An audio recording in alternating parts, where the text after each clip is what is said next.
Natanggap na ng PPCRV ang mas malalimang paliwanag ng COMELEC tungkol sa nakita nilang o ng kanilang volunteers sa nangyaring mislabel sa Zamboanga City at Dumaguete City sa website ng COMELEC. Si Rod Lagusad ng PTV para sa Balitang Pambansa Live. Rod! Princess, natanggap na nga ng Parish Pastoral Council for Responsible Voting o PPCRB ang mas malalim na paliwanag mula sa COMELEC. Kaugnay pa rin ito ng napansin ng kanilang volunteer na pagkakaiba o hindi tugma sa website nito.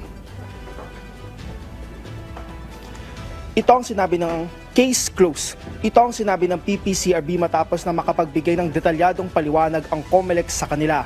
Una nang sinabi ni PPCRB spokesperson Ana Singson na naobserbahan ng kanilang mga volunteer na mas mataas pa ang naikas o naboto kumpara sa bilang ng mga rehistradong botante o maging sa aktual na bilang ng mga bumoto sa ilang lugar sa website ng COMELEC.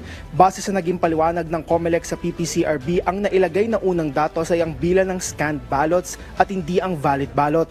Ayon kay Singson, ang scan ballots ay tumutukoy sa mga balotang na-scan o ipinasok ng isang botante sa automated counting machine, kung saan may mga pagkakataon na hindi agad tinatanggap ang balota sa unang pagpasok nito sa ACM, habang ang valid ballot ay ang bilang ng mga balotang aktwal na naboto o nabilang. Dagdag ni Singson, may 3 pagkakataon para ipasok ng botante ang kanyang balota sa isang ACM.